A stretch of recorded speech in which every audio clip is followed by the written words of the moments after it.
Hi guys, welcome back to my YouTube channel Vandas learning classes में आप सभी का स्वागत है। मेरे प्यारे बच्चों, आज हम जो है सामाजिक विज्ञान में पास होने का एक बेहतर ट्रिक बताएंगे जो आज तक शायद जो है कि आपको नहीं मालूम होगा, लेकिन ये बहुत बेस्ट आपका होने वाला है। मेरे प्यारे बच्चों, इसको कैसे करेंगे? अगर आप अभी तक कुछ नहीं पढ़े हैं फिर भी आप पास हो जाएंगे 101%। यहाँ पर जो है कि पास होने की एकदम संभावना पूरी तरह से है। यूट्यूब पर कहीं पर भी जो है कि ये ट्रिक नहीं मिलेगा किस तरह से करना है। इस चीज को, हर एक पॉइंट को मेरे प्यारे बच्चों ध्यान से समझते चलना, हर एक पॉइंट को नोट करते चलना है कैसे करना है, और हर एक बातों को आप जो कि दिमाग में ये बैठा के करेंगे, ठीक है ना। ये याद रखिएगा कि इस तरह से कैसे हम पास होंगे, इसका एकदम विशेष ध्यान देते हुए जो है कि सारे कंसेप्ट को, सारे तथ्य को, सारे चीजों को जो है कि हम बता रहे हैं, उसको ध्यान में रखते हुए जो कि आगे तक बढ़ते हैं और देखते हैं कैसे इसको करना है मेरे प्यारे बच्चों। क्योंकि देखिए, सामाजिक का पेपर वैसे जो कि देखा जाए तो आपके लिए हार्ड होता है, क्योंकि सामाजिक पेपर में कैसे लिखा जाए ये सबसे बड़ी प्रॉब्लम होती है, क्या लिखा जाए। क्योंकि यदि आपको तैयारी नहीं है, पूरी तरह से आप नहीं कर पाए हैं, याद नहीं कर पाए हैं, तो मेरे प्यारे बच्चों यहाँ पर जो है कि आपको गारंटेड जो है कि एक प्रकार का यहाँ पर ट्रिक बताया जा रहा है, जो कि जब याद है नहीं तो मेरे प्यारे बच्चों देखिए आप तो छोड़ के आएंगे। हमारे कहने का मतलब जो है कि पेपर में यदि बैठते हैं तो आप छोड़कर ही आएंगे, क्योंकि उस पेपर में जो है कि आप लिखते समय जब आप लिखेंगे, आप कुछ लिखेंगे ही नहीं तो पास होंगे कैसे, है ना। जैसे आपको, जैसे मान लीजिए कि प्रश्न के उत्तर याद नहीं है, बहुत सारे प्रश्न है, प्रश्नों के उत्तर याद नहीं है मेरे प्यारे बच्चों, तो सबसे आसान तरीका ऐसी परिस्थितियों में मेरे प्यारे बच्चों छोड़ना नहीं है, एकदम छोड़ना नहीं है मेरे प्यारे बच्चों, सभी प्रश्नों को करना है, ठीक है ना। तो आइए पहला यहाँ पर कंसेप्ट देखते हैं कि ये सभी क्वेश्चन अटेम्प्ट करना है, कोई भी क्वेश्चन छोड़ना नहीं है, सभी प्रश्नों को करते ही जाना है, ठीक है। यहाँ पर जो है कि मेरे प्यारे बच्चों आपको जो है कि ये ध्यान रखिएगा कि यदि छोड़ देते हैं तो आपको 0 मार्क के अलावा कुछ तो मिलना तो है नहीं। लेकिन यहाँ पर यदि आप लिख देते हैं मेरे प्यारे बच्चों तो इतना है कि 3 मार्क का प्रश्न है तो 2 मार्क तो मिलना ही मिलना है मेरे प्यारे बच्चों। ये याद रखिएगा, ये इंपॉर्टेंट चीजें हैं मेरे प्यारे बच्चों। छोड़ने से अच्छा है कहीं कुछ करके आए, छोड़ने से अच्छा है हम लिख कर आए, ठीक है ना। छोड़ने से कुछ मिलने वाला है नहीं। आइए 15 मिनट का जो पेपर, जो मेरे 15 मिनट का जो टाइम होता है मेरे प्यारे बच्चों, पेपर को अच्छी तरह से पढ़ने के लिए होता है। इसके बाद 3 घंटे का जो समय बचता है मेरे प्यारे बच्चों, 3 घंटे का जो समय होता है वो आपके पूरे जो है कि पढ़ने के लिए, जो आपका पेपर सॉल्व करने के लिए होता है, सामाजिक विज्ञान का लिखने के लिए होता है, ठीक है ना। तो ये सबसे बड़ा इंपॉर्टेंट है। इसको आइए इस पॉइंट को समझते हैं, देखते हैं। और करना क्या है कि इसका जो आंसर आप लिखेंगे ना, पॉइंट वाइज करके लिखेंगे, जैसे 1 नंबर 2 नंबर 3 करके। जैसे मान लीजिए कि आपको जो ये पेपर में आ रहा है, क्वेश्चन पेपर में जैसे आ रहा है, पहला दूसरा तीसरा चौथा पांचवा जैसे आ रहा है, तो आप सिंपल क्या करेंगे, उसको ट्रिक कर देंगे कि भाई मुझे ये आ रहा है। पहले प्रश्न पत्र में ना आप ट्रिक कर देंगे, उत्तर पुस्तिका में नहीं, प्रश्न पत्र में आप ट्रिक कर देंगे कि भाई मुझे ये प्रश्न आ रहा है। तो उसमें क्या रहेगा कि पहले आप उसको कर लेंगे, जो जो प्रश्न आपको आ रहा है उसको पहले आप कर लेंगे। इसके बाद क्या करना है, पॉइंट बनाकर आंसर को लिखना है। हर एक के पॉइंट बनाकर आंसर को लिखते चले जाना है, क्योंकि पॉइंट बनाकर लिखते हैं तो कैसा होता है कि जो बीच का गैपिंग होता है वो भी कंप्लीट होता रहता है। जैसे मान लीजिए कि एक लाइन में एक आपका हो गया, उसके आगे की जो लाइन आपकी बच रही है, तो आगे की लाइन में क्या करना है कि आपको लिख देना है। इसके बाद जो है कि तीसरा यहाँ पर पॉइंट जो देखेंगे कि कम से कम जो है कि यहाँ पर सेकंड पेज पर जब आप लिखते हैं तो ये याद रखिएगा कि सेकंड पेज में लिखते हैं तो ये नंबरिंग करके, जैसे आप यहाँ पे पहला नंबर, दूसरा नंबर, तीसरा नंबर, ऐसे करके उसको उत्तर को लिखते हैं। छोटा भी लिखते हैं तो मान लीजिए कि आगे की लाइन थोड़ी खाली भी रहती है तो कोई बात नहीं, दिक्कत नहीं। आपको दूसरे पॉइंट में जब चले जाते हैं तो वही एक प्रकार का आपका जो है थोड़ा सा लंबा भी दिखने लगता है और समझ में भी आने लगता है, वो लंबा भी दिखता है। और आपको जो है कि लगभग जो है कि आपकी कॉपी भी जो है कि लगभग क्या हो जाती है कि एक उत्तर के बराबर प्रॉपर जो है उसमें हो जाता है। तो ये मेरे प्यारे बच्चों सबसे बड़ा इंपॉर्टेंट पॉइंट, इस चीज को ये नोट कर लीजिएगा। इस तरह से आपको लिखना रहेगा, ठीक है ना। इस तरह से आपको क्या करना रहेगा, लिखना रहेगा, ठीक है। अब आइए यहाँ पर देखते हैं, पहली बात तो यहाँ पे हाईलाइट जो है ना, हाईलाइट जैसे यहाँ पे, जैसे मान लीजिए इंपॉर्टेंट कोई वर्ड है, जैसे मान लीजिए कि आप लिख रहे हैं, अब लिखने में जैसे कि इंपॉर्टेंट वर्ड आपका है तो उसमें क्या करेंगे, हाईलाइट कर देंगे। अच्छा याद रखिएगा, इंपॉर्टेंट वर्ड में क्या करते हैं, ब्लैक पेन या ब्लू पेन, जैसे ब्लू पेन से लिख रहे हैं तो ब्लैक पेन से हाईलाइट कर लीजिएगा, अंडरलाइन कर दीजिएगा। तो उसमें क्या होता है मेरे प्यारे बच्चों ना, कि जैसे आंसर जब कोई चेक करता है, जब कोई टीचर आंसर चेक करता है तो क्या होता है, हाईलाइट वाले वर्ड को ध्यान देगा।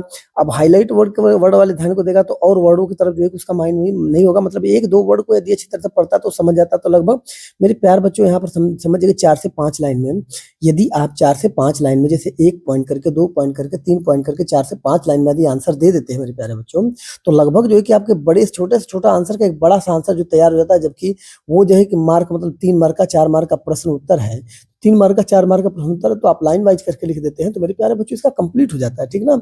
और वर्ड पर जो है कि अंडरलाइन जो किसी वर्ड पर करते हैं तो वो जो है कि टारगेट रहता है, वो क्या होता है, मोटिवेट करने के लिए। अब यहाँ पर 70 में से मान लीजिए 70 का मार्क का प्रश्न है मेरे प्यारे बच्चों, तो 60 से 65 मार्क तो मिलना संभव ही संभव है, लेकिन कंसेप्ट के अकॉर्डिंग लिखेंगे तो एकदम परफेक्ट ही मिलेगा। यहाँ पर मान लीजिए कि 100 में से 90 से कम जो है कि 95% तो आपका आ ही जाएगा। 30 मार्क तो आपको जो है स्कूल से मिलता है, इसके बारे में आप जानते ही हैं, स्कूल से मिलता है।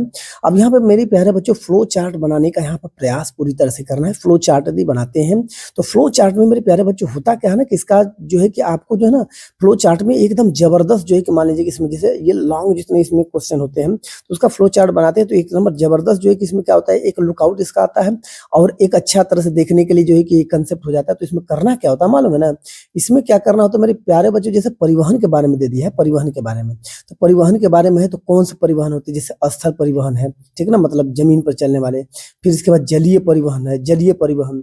इसके बाद जो है कि हम वायु परिवहन देखते हैं ना। अब फ्लो चार्ट में अब स्थल परिवहन में 2-2 पॉइंट, 3-3 पॉइंट, 4-4 पॉइंट लिख देते हैं, जैसे स्थल चार्ट में 2-2 पॉइंट लिख दिए, 3-3। तो होता क्या है ना कि ये देखिए छोटा था, ये छोटा था, लेकिन आपने क्या फ्लो चार्ट जैसे बनाया हूं मैं, लॉन्ग है उसमें परिवहन लिखा, फिर इसके बाद जो है कि ये पॉइंट उसके बारे में 2-2 3-3 लिखना शुरू कर दिया मेरे प्यारे बच्चों। तो इस तरह से आप जब करेंगे ना तो आपका आंसर लॉन्ग हो जाता है। आंसर लॉन्ग हो जाता है तो मतलब कहने का मतलब बड़े जो मार्क पे, बड़े मार्क के जो क्वेश्चन आते हैं, जैसे 4 मार्क, 5 मार्क, 6 मार्क के, जैसे 4 मार्क के जाए 5 मार्क के 6 मार्क करेंगे, तो ये फ्लो चार्ट बनाकर करेंगे ना तो आपको जो है कि वो बड़ा भी हो जाएगा और आपका लगभग जो है कि पूरा अस्थायी रूप से जो उसका आंसर भी कंप्लीट हो जाएगा। और एग्जामिनर जब चेक भी करता है तो कहता है कि नहीं ये बहुत बढ़िया है, उसको देखने में भी सुंदर लगता है और बढ़िया हो जाता है, तो आपका आंसर भी पूरा का पूरा मिल जाता है। मेरे प्यारे बच्चों फ्लो चार्ट बनाना एकदम जरूरी है, फ्लो चार्ट जरूर बना दीजिएगा। उसमें अधिक प्रश्न जिस प्रकार से रहता है तो ये याद रखिएगा, फ्लो चार्ट बनाना बहुत जरूरी है।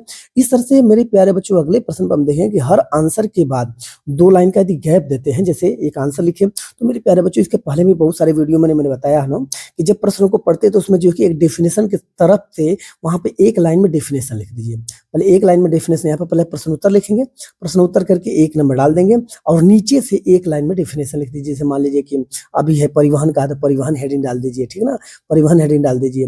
फिर इसके बाद जो है कि संसाधन है तो संसाधन हेडिंग डाल दीजिए। इस तरह प्रश्न 1 2 3 करके आप जो है जितने प्रश्न उसमें रहेंगे, ग्रुप में जितने प्रश्न रहेंगे, खंड में जितने प्रश्न रहेंगे, तो उसको ऐसे करके 1-2 लाइन गैप करके खाली शुरुआत में 1 से 2 लाइन गैप दीजिएगा और इसके बाद जो है कि पॉइंट वाइज करके या तो लाइनिंग के हिसाब से बीच वर्ड के बीच में थोड़ा सा गैप देकर, थोड़ा सा हिसाब से गैप देकर फिर लिखना है। मेरी प्यारे बच्चों सबसे बड़ा यहाँ पर आया बात जो आता है टाइम मैनेजमेंट का। यहाँ पर सबसे बड़ा जो कि टाइम मैनेजमेंट का होता है कि यदि आप समय का ध्यान नहीं रखते हैं तो होता है क्या है कि कभी कभी तो आपके जो आने वाले प्रश्न भी रहते हैं उसको भी कभी कभी छोड़कर आप चले आते हैं और जाते हैं, जब पेपर से जब आते हैं तो बोलते हैं कि यार मेरा तो 2-3 मार्क का छूट गया, मेरे 4 मार्क का छूट गया, मेरे 5 मार्क का छूट गया। तो कहने का मतलब मेरे प्यारे बच्चे होता है 3 प्रश्न छूट गया, 2 प्रश्न छूट गया, आप ये कहते हैं। तो कहने का मतलब ये होता है ना बच्चों कि इसमें जो गलती क्या होती है कि जो वर्ड लिमिट है ना वो आप कहीं ज्यादा कर देते हैं। जैसे मान लीजिए 2 मार्क का पेपर है, अब 2 मार्क का क्वेश्चन है, 2 मार्क में क्वेश्चन में 2 लाइन में लिख दिए।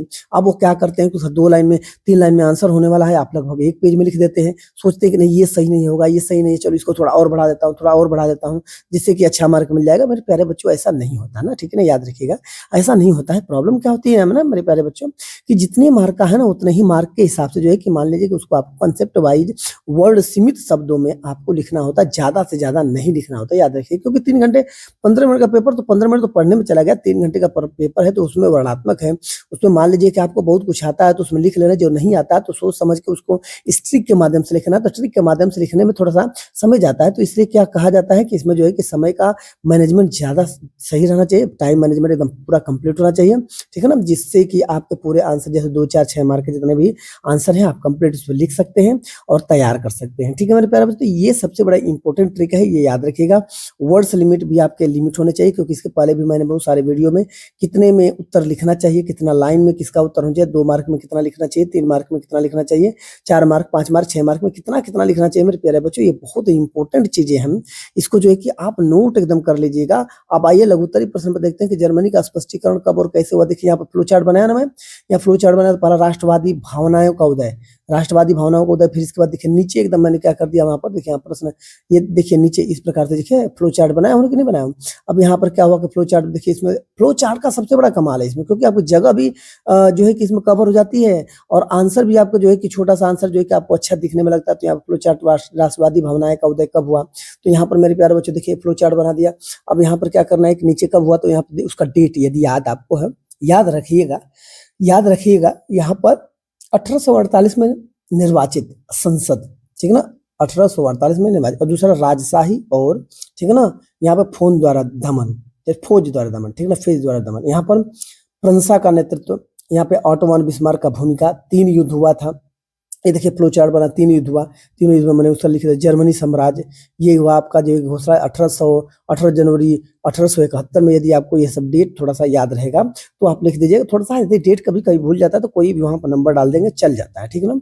तो मेरे प्यारे बच्चों, इस तरह से लगभग 4 मार्क का देखिए 4 से 5 मार्क का जो है कि आंसर में ये लगभग तो आपको 4 मार्क मिल ही जाना है। 5 मार्क का आंसर रहेगा, 4 मार्क का आंसर रहेगा, तो मिल ही जाना है। तो मेरे प्यारे बच्चों, ये कांसेप्ट जो है कि बहुत ज़बरदस्त, इसी को फ्लो चार्ट हम कहते हैं। इसको आपने समझ गया होगा। इस तरह से जो है मेरे प्यारे बच्चों, इसको समझना है। और आपको जो है कि इस प्रकार से जो है कि आपको इतना बेस्ट तरीके से कोई नहीं बताया होगा, लेकिन मैं आपको बता रहा हूँ जो आपके आने वाले एग्जाम में सबसे बड़े हेल्पफुल होगा, सहायता होगा। जैसे सांप्रदायिक लोकतंत्र के लिए हानिकारक क्यों है, 2 तर्क दीजिए, 2-2 4 मार्क का प्रश्न है, ठीक है ना? तो क्या करना, देखिए अब यहाँ पे लिखा हो ना, यहाँ पे 4 मार्क का प्रश्न है, तो यहाँ पे देखिए, यहाँ पे लिखना क्या है कि यहाँ पर देखिए मैंने हेडिंग डाला हूँ उत्तर करके।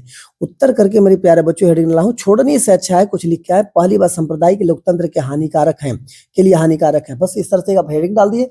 हेडिंग डालने के बाद फिर इसके बाद लिख दिया दूसरा समुदाय का राजनीतिक प्रभुत्व स्थापित करना। तो इसमें क्या लिखना, सांप्रदायिक सोच अक्सर अपने धार्मिक और सांप्रदायिक राजनीतिक प्रभुत्व स्थापित करने के लिए फिराक में रहती है। बस फिराक में रहती है, सोच में रहती है, विचार में रहती है। बस इतना तो आपको बना के लिख देना है।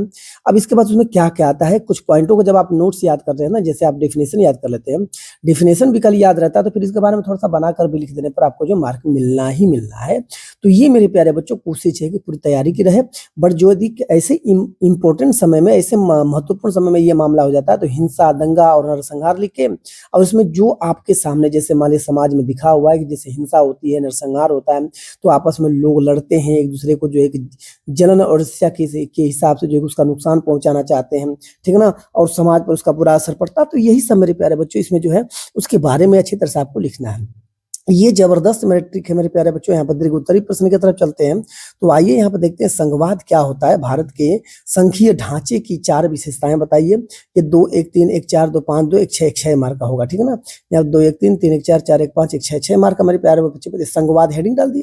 संघवाद हेडिंग डालने के बाद यहाँ पे एक लाइन में जो है कि आप 1-2 लाइन गैप करके यहाँ पे लिख सकते थे कि ये व्यवस्था सर्वोच्च सत्ता केंद्रीय अधिकार उसके विभिन्न अनुवांशिक इकाइयों के बीच बढ़ जाती है, ठीक है ना? करे कि अनुशासिक है। यहाँ पर अनुशासिक जो है कि इकाइयों के बीच बढ़ जाती है। और यहाँ पर भारत के संघीय ढांचे की 4 विशेषता देखिए, यहाँ पे 1 लाइन 2 लाइन छोड़ दिएगा, फिर 1 पॉइंट के बाद ये 2 से अधिक स्तर, फिर 1 लाइन छोड़ दिएगा अलग-अलग अधिकार क्षेत्र, फिर 1 लाइन छोड़ देगा मौलिक प्रावधानों के बदलाव के लिए संख्या के, और यहाँ पर राजस्व के अलग-अलग स्रोत, सहमति वहाँ, ठीक है ना? करे कि यहाँ पर देखिए आप 4 पॉइंट छोड़ दिए, लाइन छोड़ देगा कि नहीं, बीच में जब गैपिंग छोड़ा गया, तो मेरे प्यारे बच्चों गैपिंग छोड़ने का कारण ये था कि आपका 2 या 2 से अधिक जो स्तर होते हैं यहाँ पर देख लेंगे, तो करे कि वहाँ सरकार 2 या 2 से अधिक स्तरों वाली होती है। यहाँ सरकार 2 या 2 से अधिक स्तरों वाली होती है। अब यहाँ पे देखिए अलग-अलग अधिकार क्षेत्र, अलग-अलग स्तर की सरकारें, हाँ, हाँ, नागरिक और समूह प्रशासन करती थी। इस तरह मेरे प्यारे बच्चों लगभग जो है कि 1-1 मार्क का जो कि यहाँ पे पॉइंट लिखते जाते हैं 2-2 मार्क का, तो ये आपका लगभग कंप्लीट होता जाता है। यहाँ पर मौलिक प्रावधानों के लिए बदलाव दोनों की सहमति यहाँ पर जो है कि इस तरह से आप हेडिंग डालेंगे। हेडिंग डालकर मेरे प्यारे बच्चों यहाँ पर लिखेंगे और लिखकर यहाँ पर तैयार कर देंगे। राजस्व के लिए अलग-अलग स्रोत क्या है, यहाँ पर भी जो है कि मेरे प्यारे बच्चों 1-1 मार्क का जो है कि आपका 2-2 3-3 लाइन में देखिए। अब बड़े वाले में क्या होता है, 6 मार्क के जो प्रश्न होते हैं ना मेरे प्यारे बच्चों, तो 6 मार्क के प्रश्न इतना नहीं है कि बस 2 एक ही लाइन में कंप्लीट हो जाएगा, नहीं। कम से कम 6 मार्क का है, तो यदि 2-2 लाइन भी आप लिखते हैं, 3-3 लाइन लिखते हैं, तो कम से कम समझिए 18 से 20 लाइन हो जाती है। तो इस तरह से मेरे प्यारे बच्चों दीर्घ उत्तरी प्रश्नों का जो है कि यहाँ पर कंसेप्ट जो आपको बताया गया है, सबसे सुपर और सबसे अच्छा आसान तरीका बताया गया। तो इस तरह से मेरे प्यारे बच्चों और भी आने वाले जो वीडियो रहेंगे उस पर ज़्यादा से ज़्यादा वीडियो को शेयर करिएगा, सब्सक्राइब करिएगा। फिर इस तरह से नए ट्रिक कैसे, जय हिंद।